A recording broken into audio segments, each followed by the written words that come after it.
요즘 신기한 일이 벌어지고 있습니다. 작년까지만 해도 월 4,990원이었던 쿠팡 와우 멤버십 가격이 7,890원으로 58%나 올랐는데요. 다들 탈팡을 예상했지만 놀랍게도 올해 3분기 기준으로 와우 멤버십 회원이 2,250만 명을 돌파했습니다. 와, 정말요? 가격이 올랐는데도 전분기보다 80만 명이나 늘었네요. 더 놀라운 건 이게 끝이 아니라는 거예요. 올해 3분기 쿠팡의 매출이 10조 6천억 원을 기록했고 영업이익도 1,481억 원을 달성했어요. 같은 시기에 시작했던 소셜 커머스 경쟁자들은 이미 시장에서 사라졌는데 말이죠. 아, 위메프랑 팀원 말씀하시는 거죠? 지난번에 파산했다는 뉴스 봤거든요. 불과 몇 년 전만 해도 소셜커머스 3파전이었잖아요. 맞아요. 그런데 이런 변화의 이면에는 우리 소비 생활에 대전환이 숨어 있어요. 재미있는 조사 결과가 있는데 직장인 1,000명을 대상으로 장보기 시간을 절약하기 위해서 얼마까지 추가 지불할 수 있냐라고 물어봤더니 67%가 기존 금액의 10에서 20%를 더 낼 수 있다고 답했대요. 생각보다 많은 사람들이 시간을 돈보다 중요하게 여기나 봐요. 더 놀라운 건 MZ세대로 갈수록 이 비율이 올라간다는 거예요. 이제 소비자들은 최저가보다 최적의 시간을 선택하는 시대가 된 거죠. 맞아요. 요즘엔 저도 가격 비교보다는 내일 아침에 받을 수 있나를 먼저 확인하거든요. 특히 야근할 때는 더더욱. 쿠팡은 이런 변화를 남들보다 더 먼저 포착했어요. 밤 12시까지 주문하면 다음날 아침 7시 전에 배송해주는 로켓 배송으로 시장을 장악했고요. 여기에 로켓 프레시, 쿠팡 이츠까지 더해지면서 이제는 우리 일상생활의 전반을 장악하게 됐죠. 정말 그래요. 출근할 때 쿠팡에서 아침 식사거리 주문하고 점심 때는 쿠팡 이츠로 배달시키고 퇴근길에는 로켓프레시로 장보기도 하고 어느새 제 하루가 쿠팡으로 돌아가고 있어요. 최근에는 명품 플랫폼 파페치까지 인수를 했고요. 쿠팡 플레이로 OTT 시장까지 진출을 했어요. 이제 쿠팡은 단순한 쇼핑몰이 아닌 없어서 안 될 라이프스타일 플랫폼이 되겠다는 거죠. 그래서 와우 멤버십 가격이 올랐는데도 오히려 가입자가 늘었나 봐요. 이미 쿠팡 없는 삶은 상상하기 힘들어져서. 정확해요. 쿠팡이 어떻게 이런 변화를 만들어냈는지 그 과정이 정말 흥미로워요. 여기에는 치밀한 전략과 과감한 투자, 그리고 시대를 꿰뚫어본 통찰이 숨어 있거든요. 오늘은 그 이야기를 자세히 들려드릴게요.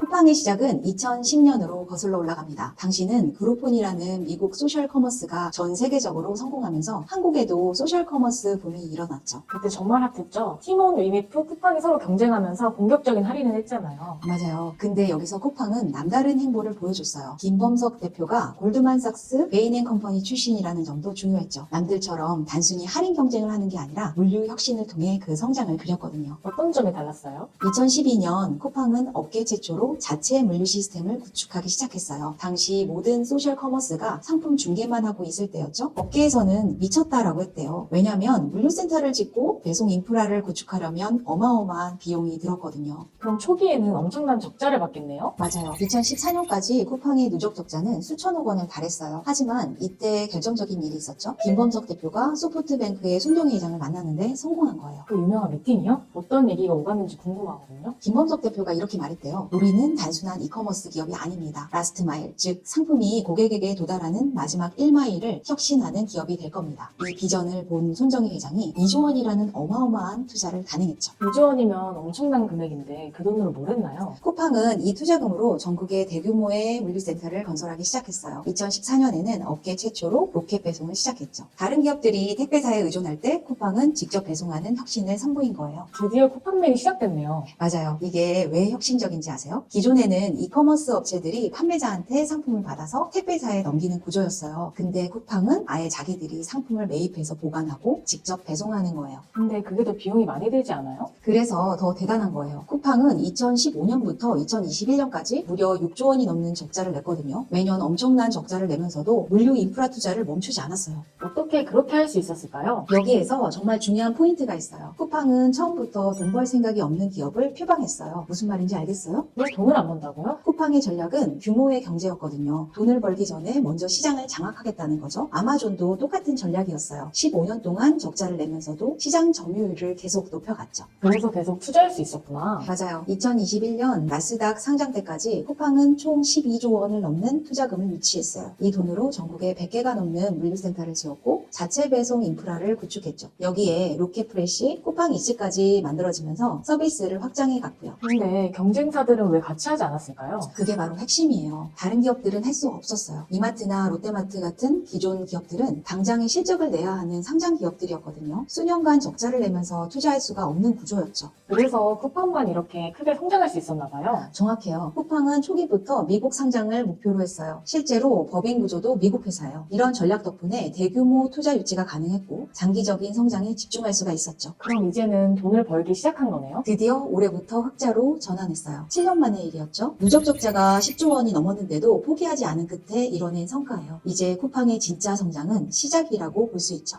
자, 이제 흥미로운 부분인데요. 쿠팡의 성공을 지켜본 다른 기업들은 어떻게 대응했을까요? 가장 먼저 떠오르는 건 이마트의 습닷컴이요. 맞아요. 이마트는 2014년 SSG닷컴을 출범시켰죠. 오프라인 유통 1위 기업이었던 이마트가 온라인 시장에 본격적으로 뛰어든 거예요. 이마트면 충분히 승산이 있었을 것 같은데요? 얼핏 보면 그랬죠. 전국에 점포망도 있고 자본력도 있고. 하지만 이마트에는 치명적인 약점이 있었어요. 어떤 약점이에요? 바로 오프라인 DNA예요. 이마트는 매출의 90% 이상이 오프라인 점포에서 나오는 회사였어요. 온라인 사업에 올인할 수가 없었죠. 주주들이 용납하지 않았을 테니까요. 그럼 마켓컬리는요? 마켓컬리의 실패는 더 흥미로워요. 처음에는 프리미엄 식품으로 승부수를 던졌고 새벽 배송이라는 혁신적인 서비스로 주목을 받았죠. 2021년에는 기업 가치가 4조 원까지 올라왔었어요. 근데 왜 그렇게 급격히 무너진 거예요? 세 가지 큰 실수가 있었어요. 첫째, 배송 지역을 수도권에만 한정했어요. 둘째, 프리미엄 전략에만 집중하다 보니까 소비자 저변을 넓히지 못했죠. 셋째는 적자를 감당할 만한 자본력이 부족했어요. 결정적으로 자본력이 약했네요. 맞아요. 쿠팡이 매년 수조 원의 적자를 내면서도 투자를 계속할 때 마켓컬리는 그럴 여력이 없었어요. 결국 IPO도 무산되면서 자금 조달에 실패를 했죠. 2024년 현재는 기업 가치가 4,300억 원대로 추락했어요. 다른 이커머스 업체들은 어떻게 됐나요? 위메프와 티모는 이미 파산을 했고요. G마켓과 옥션은 리베이 코리아로 통합된 뒤 신세계 그룹에 매각됐어요. 11번가는 아마존과 제휴를 맺었지만 아직 뚜렷한 성과는 없죠. 네이버는 어떤가요? 네이버는 검색 포털이라는 강점이 있지만 결정적으로 물류에서 한계를 보여요. CJ 대한통운과 협력하고 있지만 쿠팡처럼 직접 배송하는 것과는 차원이 다르죠. 특히 새벽 배송이나 당일 배송 같은 핵심 서비스가 없어요. 결국 다들 물류 인프라가 부족했던 거네요. 정확해요. 쿠팡은 현재 전국에 170개의 물류센터, 5만 명의 직원, 15,000대의 배송 차량을 보유하고 있어요. 이런 규모의 인프라를 구축하려면 최소 5년 이상의 시간과 수십조 원의 투자가 필요하죠. 다른 기업들이 따라잡기는 힘들겠네요. 맞아요. 특히 코로나19 이후 비대면 소비가 급증하면서 이 격차는 더 벌어졌어요. 쿠팡은 이미 구축해놓은 인프라를 활용할 수 있었지만 다른 기업들은 그렇지 못했거든요. 쿠팡의 차별화 전략은 크게 세 가지로 나눌 수 있습니다. 와우 멤버십, 물류 인프라, 서비스 다각화죠. 하나씩 살펴볼까요? 그럼 와우 멤버십부터 설명해주세요. 와우 멤버십은 정말 천재적인 전략이었어요. 아마존 프라임을 벤치마킹했지만 한국 실정에 맞게 재해석했죠. 첫째, 배송비 무료. 둘째, 로켓 배송 서비스. 셋째, 쿠팡이츠 할인. 넷째, 쿠팡플레이 무료 제공. 이렇게 네 가지 혜택을 하나로 묶었어요. 그래서 가격이 올랐는데도 회원이 늘었던 거네요. 맞아요. 와우 멤버십 회원들의 주문 횟수가 비회원보다 9배나 많고 가입 기간이 오래될수록 주문 금액도 커요. 이게 바로 락인 효과예요. 물류 인프라는 어떻게 구축한 거예요? 쿠팡은 현재 전국에 100개가 넘는 물류센터를 운영하고 있어요. 물류센터 면적만 140만 평에 달하죠. 여기에 정규직 직원만 2만 5천 명, 쿠팡이츠 라이더 등을 포함하면 7만 명이 넘는 인력이 일하고 있습니다. 그리고 쿠팡 물류센터는 단순한 창고가 아닌 풀필먼트 센터예요. 상품 입고부터 포장, 출고까지 모든 과정이 자동화되어 있어요. 특히 주목할 점은 입지 선정이에요. 보통 물류센터는 땅값이 싼 외곽에 짓잖아요. 하지만 쿠팡은 달랐어요. 도심 가까이에 물류센터를 지었죠. 땅값이 비싸도 배송 시간을 단축하는 게 더 중요하다고 본 거예요. 그래서 새벽 배송이 가능한 거네요. 정확해요. 여기에 15,000대의 배송 차량과 5만 명의 직원을 투입했죠. 연간 물류 투자 금액만 수조 원에 달해요. 이런 투자는 단기적으로는 적자를 키우지만 장기적으로는 넘볼 수 없는 경쟁력이 되었죠. 서비스 다각화도 인상적이에요. 쿠팡이츠, 쿠팡플레이. 이것도 치밀한 전략인데요. 쿠팡이츠는 배달의 민족을 견제하기 위한 거였어요. 초기에는 적자를 감소하면서 수수료를 낮춰줬어요. 그러다가 시장 점유율이 오르자 수수료를 올렸죠. 쿠팡플레이는요? OTT 시장의 진출은 정말 신의 한 수였어요. 와우 멤버십 혜택으로 제공하니까 넷플릭스처럼 별도 구독료를 내지 않아도 되잖아요. 거기다가 독점 콘텐츠까지 확보하면서 경쟁력을 키웠죠.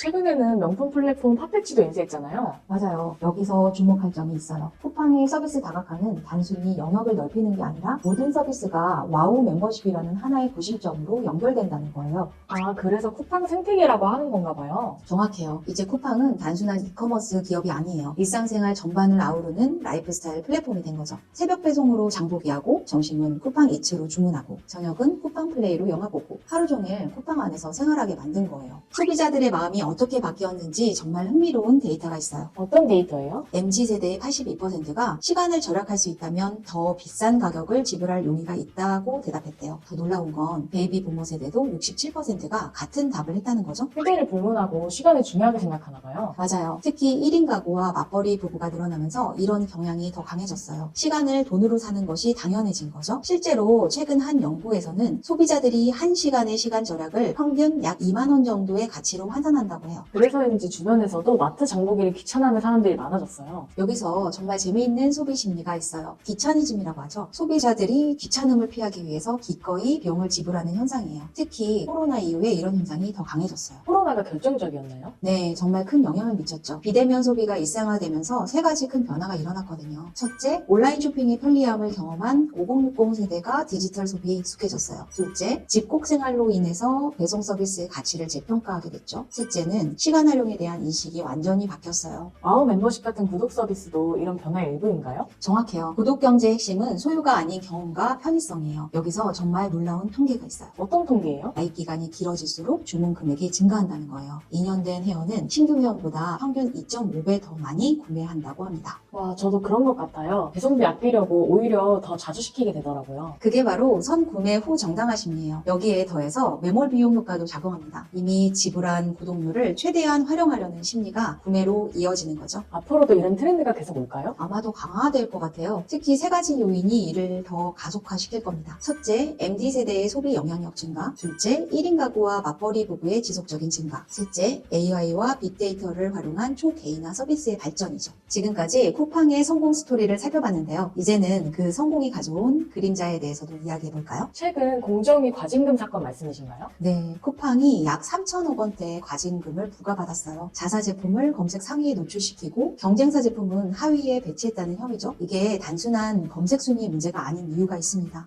어떤 점에서요? 쿠팡몰에서 상품 검색 시 첫 페이지에 노출되는 제품이 전체 매출의 70%를 차지해요. 소비자들은 보통 첫 페이지에서 구매를 결정하거든요. 결국 검색 순위 조작은 판매자의 생존과 직결되는 문제죠. 그런 의미에서 독과점이 문제가 되는 거네요. 맞아요. 더 심각한 건 쿠팡이 이제 단순한 쇼핑몰이 아니라는 거예요. 물류, 배달, 콘텐츠까지 일상생활 전반을 장악하고 있죠. 여기서 발생하는 데이터의 독점도 큰 문제가 될 수 있습니다. 그럼 다른 기업들은 어떻게 대응하고 있어요? 크게 세 가지 방향의 생존 전략이 보여요. 첫째, 차별화된 전문 영역 구축. 둘째, 오프라인과의 시너지 강화. 셋째, 글로벌 기업과의 제휴죠. 각각 어떤 기업들이 있을까요? SSG닷컴의 경우 이마트와의 시너지를 극대화하는 전략을 펼치고 있습니다. 오프라인 매장을 픽업하는 거점으로 활용하고 신세계 그룹의 프리미엄 이미지를 활용하죠. 네이버는 전문몰 양성과 라이브 커머스로 승부수를 던졌고요. 앞으로 5년간 이커머스 시장은 완전히 다른 모습으로 변할 거예요. AI와 빅데이터가 핵심 경쟁력이 될 테고요. 완전히 새로운 형태의 커머스도 등장할 겁니다. 어떤 변화들이 예상되나요? 첫째, 가상현실과 커머스의 결합. 가상 공간에서 실제 쇼핑하는 경험을 제공하는 거예요. 둘째, AI 기반 초개인화 쇼핑. 소비자의 취향을 완벽하게 분석해서 맞춤형 상품을 추천하는 거죠. 셋째, 라이브 커머스의 진화. 단순한 실시간 방송을 넘어서 가상현실과 증강현실이 결합된 형태로 발전할 겁니다. 그럼 쿠팡의 독주는 계속될까요? 장기적으로는 쿠팡의 우위가 계속되겠지만 세 가지 변수가 있어요. 첫째, 정부의 규제 강화. 둘째, 새로운 기술의 등장. 셋째, 소비자들의 플랫폼 피로도 증가죠. 플랫폼 피로도라는 게 무슨 의미예요? 하나의 플랫폼이 너무 많은 영역을 장악하면서 발생하는 거부감이에요. 실제로 미국에서는 아마존 피로도라는 말이 나올 정도예요. 소비자들이 이제 아마존이 너무 강력해진 거 아닌가 하는 우려를 하기 시작한 거죠. 자, 이제 그럼 우리가 오늘 나눈 이야기를 정리해 볼까요? 네, 쿠팡이 어떻게 유통 공룡이 됐는지 정말 흥미진진했어요. 결국 핵심은 시선비예요. 시간이 곧 돈이 되는 시대, 쿠팡은 이 변화를 누구보다도 먼저 포착했죠. 맞아요. 맞아요. 가격보다 시간과 편의성을 중시하는 소비자들의 마음을 정확히 읽은 거예요. 단순히 읽기만 한 게 아니라 과감한 투자로 실현했다는 게 중요해요. 7년간 10조 원이 넘는 적자를 감수하면서도 물류 인프라를 구축했잖아요. 이건 정말 대단한 승부수였어요. 그래서 경쟁사들이 따라올 수 없는 격차가 만들어진 거고. 하지만 여기서 끝은 아니에요. 앞으로 쿠팡이 풀어야 할 숙제도 많죠. 독과점의 우려, 노동의 문제, 환경의 문제, 이런 성장통을 어떻게 해결하느냐가 앞으로의 과제가 될 거예요. 그래도 이미 우리 생활에서 없어서는 안 될 존재가 됐잖아요. 맞아요. 하지만 확실한 건 이제는 돌이킬 수 없다는 거예요. 소비자들의 생활 패턴이 완전히 바뀌었거든요. 시성비는 이제 선택이 아닌 필수가 됐어요. 마치 스마트폰이 우리 생활에 자리 잡은 것처럼요. 그럼 결국 승자는 누가 될까요? 소비자들의 시간을 더 많이 아껴주는 기업, 더 편리한 서비스를 제공하는 기업이 앞으로 시장을 주도하게 될 거예요. 하지만 그 과정에서 소비자의 권익과 공정한 경쟁도 반드시 지켜져야 하죠. 결국 균형이 중요하다는 말씀이시네요. 그렇죠. 혁신은 필요하지만 그 혁신이 독점으로 이어져서는 안 됩니다. 소비자에게 진정한 선택권이 있어야 하고 판매자들에게도 공정한 기회가 주어져야 해요. 오늘 영상은 여기까지고요. 다음에 힙한 트렌드 이야기로 찾아올게요.